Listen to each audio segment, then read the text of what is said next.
It's a great honour and a pleasure to have been asked to contribute to this exhibition, even if it's at a distance. I'm sitting in sunny Bournemouth in the southwest of England as I speak to you. Now, I hope I might be able to see some of the layout of the exhibition, but the organisers have kindly sent me copies of the works on display. So as an introduction, I am a social anthropologist who spent many years attempting to understand the bullfight through long engagement with the people who constitute it. And this indeed is a hallmark of anthropological ethnographic research, where we attempt to understand social and cultural practices from within, rather than impose meanings or interpretations on them from outside. And it's important for me to say that what I'm doing in this presentation is I'm reporting the perspectives of those who are passionate about the bullfight and are supporters of the bullfight world. There are also those who are passionate in their attack on this world, and for whom the idea that this event is a cultural one or a work of art is an anathema, completely unacceptable. And we might want to discuss this later on, but I'm not offering a pro or an anti-view. I'm offering an anthropological interpretation, and I hope you, excuse me, might be able to suspend your judgments about the event as I attempt to bring about an understanding of it.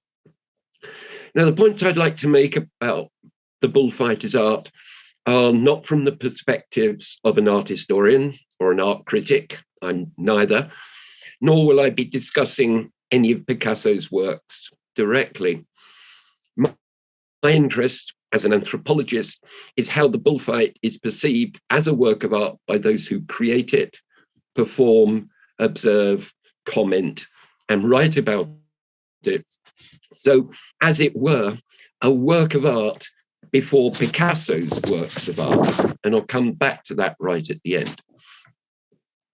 It might be odd to think of, conceive, or respond to the bullfight as an art.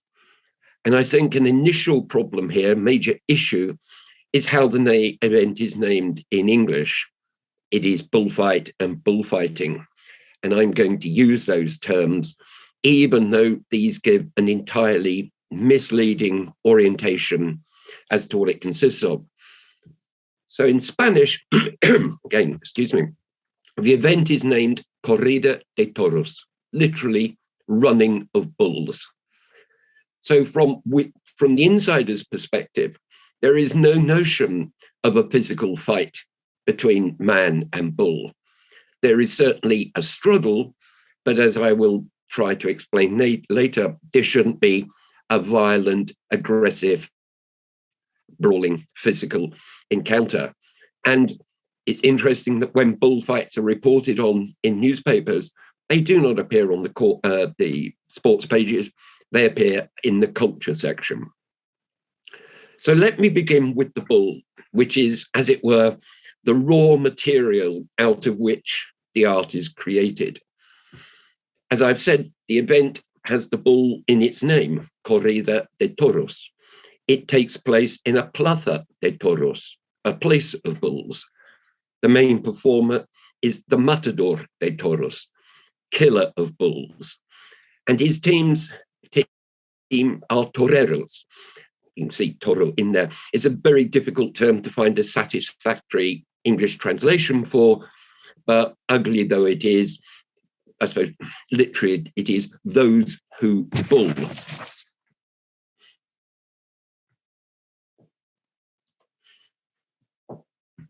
So the fighting bull, as you can see here, the toro, or the toro de lidia, or the toro bravo. Sorry, I must translate that. Toro de lidia is literally the bull of struggle, or toro bravo is a wild bull. And it has its origins in native wild cattle in Spain, and has for some 3 centuries been selectively bred on specialist ranches for this event. But this breeding process, however, is rather different from other breeding practices. it is certainly bred for a particular physical form or appearance. And these animals, they're sort of like a triangle shape, much more than they would be if they were beef cattle. They're certainly bred for a particular form and appearance, and each ranch has its own pedigree style. But unlike other livestock, it is bred basically for qualities of fierceness and wildness, and not the docility that other livestock breeders require of their animals. And unlike other livestock, which is bred, for example, for wool or for meat or milk, there are yields there that can be measured. You know, how much milk does this particular cow produce? Can I breed for more weight on my meat animals? So in those cases, the quality can be actually measured and tested for. But what happens in this event is they're bred for quality, and that's their pedigree, as I'll say. And it's impossible to capture the important nuances of this. But in a sense, they're regarded as wild animals. But their wildness and their fierceness is achieved culturally rather than naturally achieved. So it has been carefully honed through selection. And this is exactly what they're looking for, the pedigree of fierceness. But on the ranch, the bulls are not expected to be violent or aggressive, although they do sometimes fight each other. And here we'll see a couple of pictures. They are controlled, they're moved about by men on horses, sometimes women on horses, but they don't confront people walking about. No one walks through the countryside where there are bulls. So it's very important to minimize the human contact with bulls. But they do have these guys going around daily, keeping an eye on them, trying to see if aggression is developing, and also to see that they're in good condition. So again, always done on horseback. But here, these are bulls which are actually being prepared to go on a truck to a bullfight. Here, the true nature of its fierceness is latent. It's a possibility. It's awaiting release. But that quality can never be known in advance. In Spanish, there is a refrain, melones por calar, which means melons for opening, piercing. And what it means is an expression meaning hoping for something good out of something. And the image it works of, well, you go to the market and you select your melon. Does it feel right? Does the skin smell right? Can you press it? But ultimately, you only get the quality of the melon revealed once you cut it open. So once in the arena, the bull is expected to reveal, express, and communicate its particular individual spirit of fierceness. Something that animates and drives its behavior throughout the event. And this is complex, but really important. It's only when it comes into the arena and confronts these matadors and their teams, is it fully a toro bravo. So in the ranch, it's physically a toro bravo, but it is not able to demonstrate or express its interior qualities. Again, its fierceness. In an interview, a matador commented rather strangely, perhaps, yes, I kill bulls, but I also give them life. And thus, in a significant sense, the matadors, these guys preparing themselves, offer the conditions and possibilities for bulls to become fully themselves. They achieve and express or not what they were bred for. But the bull on its own cannot create art, but its body, behavior, and spirit, and its responses to its matador can, in their terms. However, its qualities are not necessarily obvious. The matador must read, interpret, sense, understand, and respond to his bull in order to draw out what it has or potentially has within it. And although it's not an exact analogy, it's perhaps somewhat akin to a sculpture seeing the potential, the possibilities of a sculpture in a block of marble. And he has to see the potential for releasing that statue, as it were, from the block of marble, or her. But here, the understanding of possibilities and the creation of a performance takes place only in minutes. What is regarded as a good bull is one that attacks and charges from the moment it enters the arena and continues to do so during its time there. So we want to see it communicating something, its passion or its aggressive drive. And what they want to see is how it responds to the cape offered by the matador. So here we have some pictures of the performance is not yet developed, but somehow the matador must bring the bull into his orbit.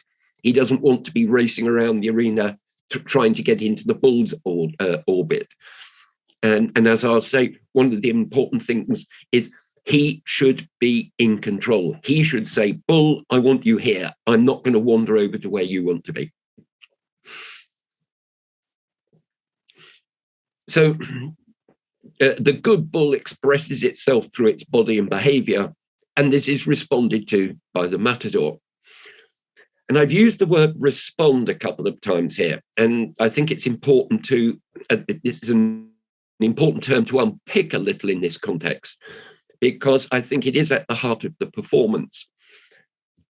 Deriving from Latin, responsum, response suggests something answered, something offered in return for something else. So although it is a reaction, I prefer to use response rather than reaction, like in stimulus. Responding is a reaction, but it takes into consideration the desired outcome of an interaction. Again, I won't go far with it in this presentation, but there is also the notion of responsibility hovering here. It is expected, there's an expected responsibility of the bull to behave as a bull, and it's expected that the matador should act responsibly with his bull to face the dangers of the bull expressing itself. So this is more complex than reactions. The bull reacting to the movement of the cape, or the matador reacting to the bull's charge. Here, in terms of the event, the bull offers itself and the matador responds. The matador offers himself, as you see in these pictures, and the bull responds. And it's the nature, excuse me, of the mutual responsiveness that generates and is the foundation of what is regarded as art. This mutual responding creates a particular togetherness in their terms. The term often used for this is compenetrado, literally co-penetrated, but it means here a coming together and at oneness. A useful illustrative example from another animal world would be that of a rider and her or his horse, when they're so perfectly in tune with each other that they're fused, as it were, into one.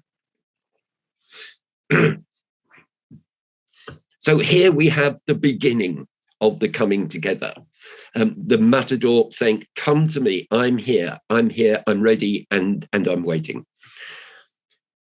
But let me focus for a moment on a tripartite phrase, which attempts to capture, although the debates about the significance of these elements are legion, they're huge, they're debated all the time in the bullfight world.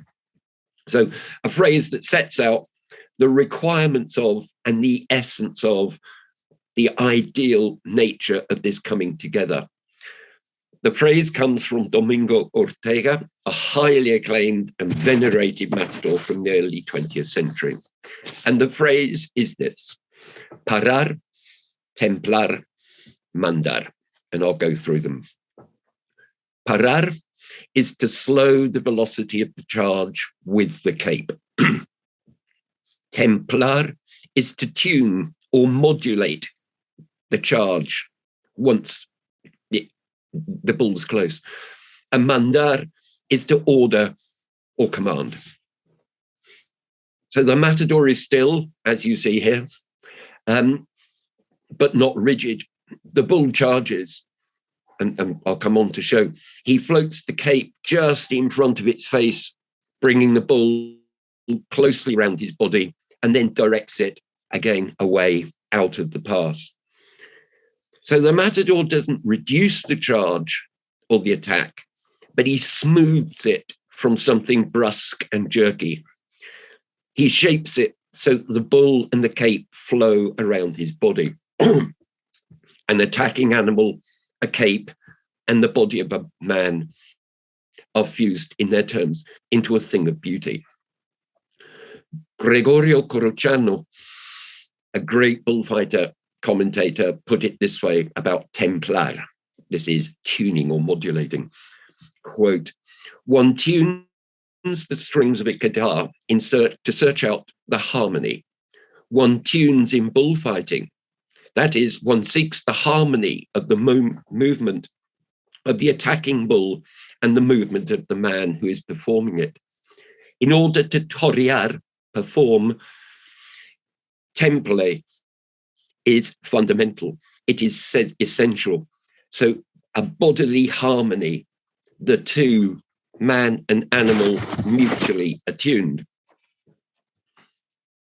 So I'll show a few photographs which I think give some sense of this fusing. Here, it's beginning to happen. Now, a performance is developing, the bull is coming closer. And again, closer. A beautiful pass from my favorite matador. Won't tell you who it is.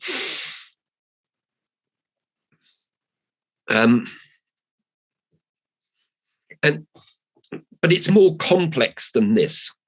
These images are obviously still, they indicate movement, but they only capture moments of bullfight beauty. But that is not the art of it. This is, as it were, a remembrance of the art. The art is created through smoothly linking passes like these into a sequence that might be likened to a dance, but with one of the partners, the matador, still but bending with the other. What is essential here is the creation and nature of the flow. In creating the performance, the matador does not simply stand and pass the bull around him. After a few linked passes, like the ones we see here, he will get a new distance from the bull, incite it to charge again, and attempt to develop a different set of passes. This builds into the work of the art, what's called in Spanish the faena, the work. There is a range of classical passes, but each matador will have his preferred range, the ones he favors aesthetically, and the ones he is particularly skilled in executing. Here is Enrique Ponce actually executing one of his most famous passes, slightly bent with one knee down. But however skilled they are at executing passes, not all of them are possible with every bull. Every bull is an individual in its manner and style of attack and responds better to some passes than to others. And the matador will also have to select those which best allow him to command it, control it, bring it close to him. Although he repositions himself, the ideal is that the bull's attention remains fixed on him and doesn't look around distractedly or walk off to another part of the arena where it wants to be. So this dance like an elegant flow with the matador commanding and the bull collaborating is the art for them of bullfighting. The beauty, that of the developing relationship. But the aesthetics of that are hugely complex and diverse. Each matador has in his mind, his imagination, his ideal performance. Each has his particular style. Each has a way of expressing who he is and how he is as a matador. The aficionados have their preferred matadors and styles of performance. Some prefer light, graceful performers like this guy. Others prefer those who more obviously assert themselves and focus on command. Aesthetic judgments are also made about the form and behavior of bulls from particular ranches. Both matadors and aficionados have their preferences for bulls. And although I don't have time to go into it here, audiences in bull rings in different cities are said to have particular tastes for types of bulls and styles of performance. In important ways, there are different aesthetics of what is expected between Seville, Madrid, Bilbao, Valencia, and Pamplona. Coming towards the end, something I have yet to touch on is danger and the risk of injury or death to the human performers. The bull is a large, powerful, and dangerous animal that is there to test the commitment, courage, and skill of the matador. Without this threat, without these horns, the event would be meaningless. If we take the bullfight world's view that matadors are artists, then they are perhaps the only artists who risk injury and their lives in their performances in every day they stand in the ring. And they must be open to this, and their art and the aesthetics of the encounter depend on this danger and risks.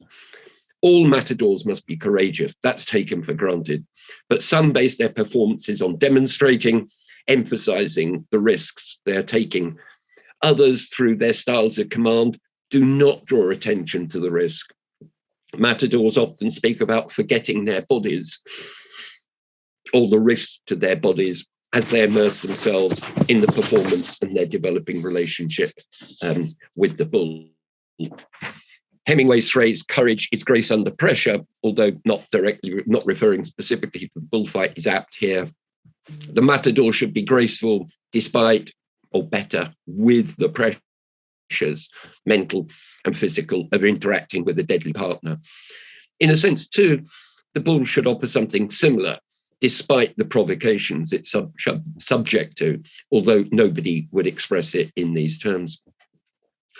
What I've been speaking about is something ideal and very, very rarely achieved, a particular bullfight with each of the three matadors and the six bulls. The matadors always hope to create great performances, and the aficionados hope to witness them. But this cannot be guaranteed. And in a sense, if it were guaranteed, something would be amiss, and it would be mechanical. Each performance must be unpredictable in its generation. The struggle must be there, shaped and overcome for something of aesthetic value to emerge. There's a somewhat pessimistic bullfight refrain. Cuando hay toros, no hay toreros. Cuando hay toreros, no hay toros. When there are bulls, there are no bullfighters. When there are bullfighters, there are no bulls, meaning when there are good bulls in the afternoon, the matadors are probably not up to the task of performing with them. But when the matadors are clearly trying to generate a performance, there will not be bulls that are good enough. And here would be pictures of the bull running around, not under control. This is nothing aesthetic at all. And this. The encounter is also fraught with the possibilities of failure and collapse, and I won't dwell on this, with the bull assuming a dominating and controlling position. And this is what the matador must be willing to risk. But here, something has gone wrong. Not the bull, not he, is in command.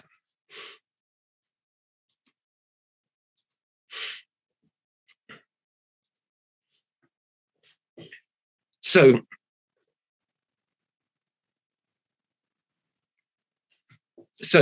if this is an art, it's a rather peculiar one. What the performers and public hope for might simply not be created or emerge. Yes, passes will always be made, but not always with coherence, order, and beauty, as here. Here one can think perhaps of the performance as a necessary improvisation. Perhaps there might be a similarity, for example, with musicians improvising to create something new, never before played. But what if one of them remained silent or played in a way that did not fit? Such a comparison hints, but it's far from exact. The bullfight centers on two performers who have never met, and there is no possibility of rehearsal, planning, or trying out. The matador has rehearsed in the sense in the sense that the understanding, skills, and experiences with previous bulls will inform how he might perform, how he might be able to perform with this one. The bull, however, has no experience to draw on. It has never encountered such a situation and such demands. So can the matador persuade, entice, lure, or command it to be a partner, or will it refuse or be physically unable to cooperate?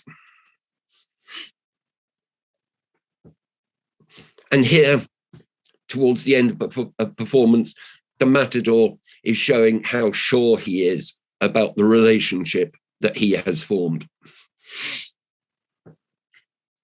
Perhaps there will be oscillations between the two, moments of willing participation, others of non-engagement. That is perhaps the norm. If the desired art and beauty do emerge, it's something fleeting and lasts for but a few moments. However fleeting, it is something that moves its witnesses, sometimes to tears as well as to applause and cheers.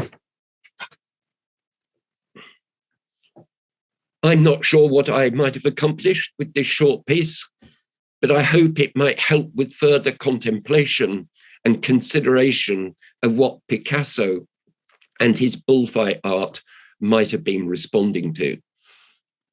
So thank you very much for your attention, and thank you once again for this opportunity to participate.